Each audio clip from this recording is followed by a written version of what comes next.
Hello guys! Hello para to sa lahat ng Sagittarius. Sagittarius, welcome dito sa aking channel, Kapalaran 888. Welcome.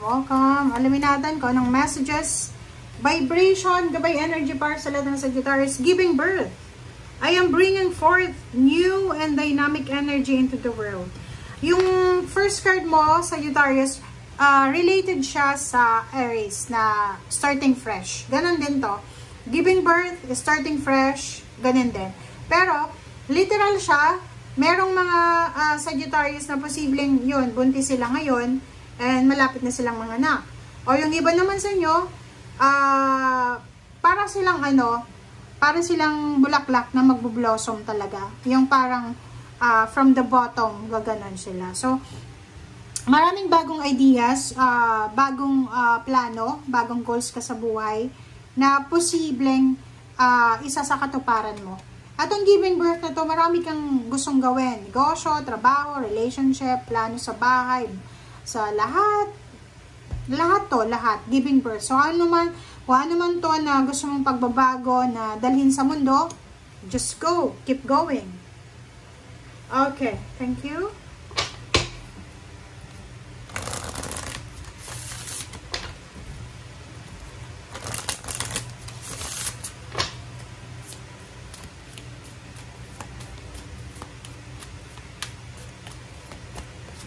Okay, rain, purification. Wow. So, yung purification dito, guys, sinasabi ng bara sa'yo na may mga Sagittarius na kinakailangan yung mag-rest, mag-rejuvenate, mag-refresh, mag-replenish ng energy nyo. If gusto nyo umiyak ka. Kung may mga pinagdadaanan kang mga pagsubok, bagyo, ulan sa buhay mo, just let it go. Surrender. Umiyak kung kailangan umiyak. Huwag kimkimin ang nararamdaman.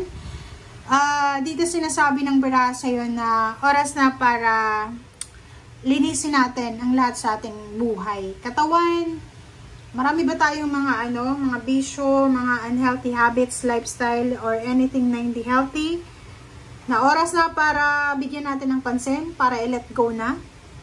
Marami ba tayong kailangan na i-declutter na relationship? May mga relationship, may mga friends ka sa social media platform mo na hindi mo naman nakakausap. I-delete mo na, i-unfriend mo na kasi useless naman yan, hindi naman padamihan ng friends eh, 'di ba? Kapamilya ganun din eh. May mga kapamilya ka na by blood, pero hindi mo naman sila makausap kasi gusto nilang makipagkompetensya sa'yo.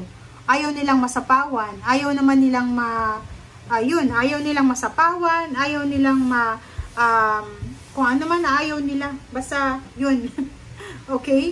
So, dito sinasabi ng barahan, just let go, let God, let it flow. And continue lang kung anong ginagawa mo, Sagittarius.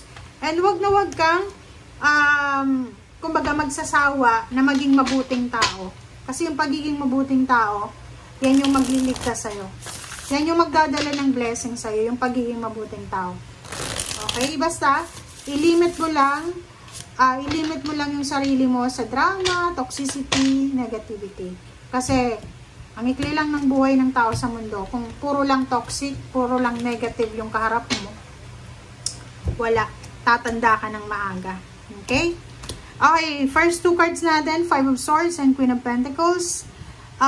Meron dito na Sagittarius na meron siyang wini-wish financially. Yung wish niya is magkaroon ng stable na income, stable na business, stable na trabaho.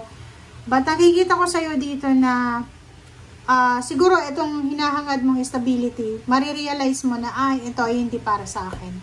May mas bagay sa akin doon sa trabaho, sa negosyo, sa company na talagang gustong-gusto ko. So, lahat naman tayo sa mundo, meron tayong mga pangarap na alam natin na unrealistic yan eh. 'Di ba yung like, gusto mong manalo sa loto, and then taya ka ng taya sa loto, tapos ngayon mo na-realize na naubos na yung pera mo, hindi ka pa nananalo kahit isang numero. So, kailangan mo nang i-give up yan. Okay? Queen of Pentacles, malaking pera yan eh, 'di ba? Pero hindi mo naman hawak kasi loto nga yan. Diba? So, pwedeng yun ang example dito. May bisyo ka, sugal, sabong, ganyan. I-give up mo na yan. Okay, next is Queen of Cups, King of Cups. Wow. Ang ganda na ito, Sagittarius.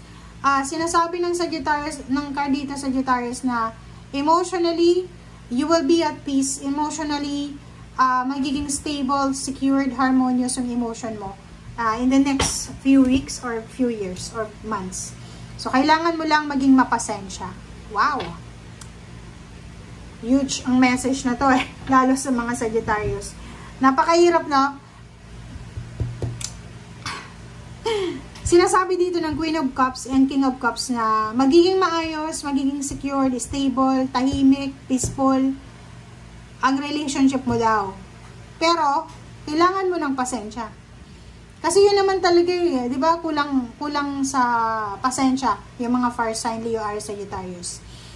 And, as much as possible, kung gusto mong maging peaceful ang buhay mo, kailangan mong magpasensya talaga. Okay? Ito yung parang blessing and ano bang tawag doon? Blessing and basta may tawag doon. Blessing siya, pero weakness mo siya. Parang ganun.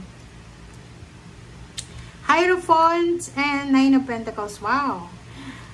Dito sinasabi ng baraha, makakatagpo ka, Sagittarius, ng isang tao na pwede mong maging kakampi, kaibigan, boss, mentor, na pwedeng siya ang maging dahilan para makuha mo yung katuparan ng iyong financial wishes and goals. So, yung 5 na to na Hierophant, pwedeng asawa, boyfriend, girlfriend, magulang, kung sino yung katandem mo, kung sino yung allies mo, yung kakampi. So, kung sino man itong kakampi mo sa buhay, siya ay matutulungan ka niya para matupad mo yung mga pinapangarap mo financially. Okay, so nakikita ko sir dito, sinasabi ng baraha, wag tayong masyadong padalos-dalos, wag tayong masyadong excited, kasi pag masyado tayong excited, pag masyado tayong padalos-dalos sa buhay, doon tayo magkakaproblema. Yung like for example, gusto mong mag-travel ngayon, magta-travel ka, no, pag-isipan mong mabuti. Princess of Cups and Six of Pentacles, sinasabi ng baraha sa'yo na isang water sign, Pisces, Scorpio, and Cancer, ang posibleng makakatulong sa'yo if you need money, if you need assistance, help, utang, parang ganun, if in terms of money. Okay, so Seven of Wands, sinasabi ng baraha na proteksyonan mo ang relationship mo with this water sign. Di ko alam kung sino siya, pero ang water sign na to, financially, emotionally, spiritually, siya ay sobrang stable. So, if you need emotional assistance, nandyan siya. If you need money, nandyan din siya. If you need spiritual help, nandyan din siya. So, sinasabi ng baraha na malaki ang obligasyon ng taong to.